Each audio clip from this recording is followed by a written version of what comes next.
പ്രിയ പ്രേക്ഷകർക്ക് സീരിയൽ ന്യൂസിലേക്ക് സ്വാഗതം. കൂടുതൽ സീരിയൽ ന്യൂസുകൾ അതിവേഗം ലഭിക്കുന്നതിന് ഈ ചാനൽ മറക്കാതെ സബ്സ്ക്രൈബ് ചെയ്യുക. ബെൽ ഐക്കൺ ക്ലിക്ക് ചെയ്യാൻ മറക്കരുത്. Do like, share and subscribe. Anjali ഒടുവിൽ ശ്യാമിൻ്റെ ചതി മനസ്സിലാക്കുകയാണ്.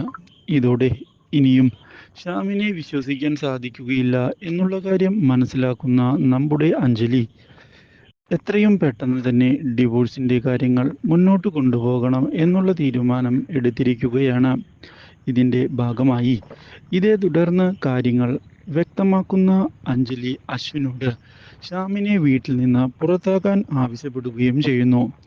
ഈ കാര്യം കേൾക്കാൻ ഇടയായതിനെ തുടർന്ന് ഒടുവിൽ ശ്യാമിനെ തല്ലി പുറത്താക്കിയിരിക്കുകയാണ് നമ്മുടെ അശ്വിൻ. മാത്രവുമല്ല, ശ്രുതിയുടെ അച്ഛനും ഇപ്പോൾ അവസ്ഥയിൽ നിന്ന് മെച്ചപ്പെട്ടിരിക്കുകയാണ്. ഇതേ തുടർന്ന് ശ്രുതിയെ ചതിക്കാൻ ശ്രമിച്ച കാര്യവും വിളിച്ച് പറയുകയും ചെയ്തത് ശ്യാമിൻ്റെ പ്രതീക്ഷകൾക്ക് തിരിച്ചടിയാകുന്നു. ഇതോടെ ഒടുവിൽ വീട്ടിൽ നിന്ന് ഇറങ്ങിക്കൊടുക്കേണ്ട അവസ്ഥ ആയിരിക്കുകയാണ് ശ്യാമിന്. പക്ഷേ ശ്യാം അഞ്ജലിയെ ചെന്ന് കണ്ട് മാപ്പ് പറയുന്നുവെങ്കിലും Anjali ക്ഷമിക്കുന്നതിനായി തയ്യാറാകുന്നുമില്ല.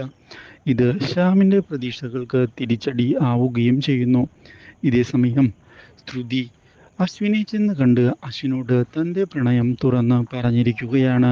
Do like, share and subscribe.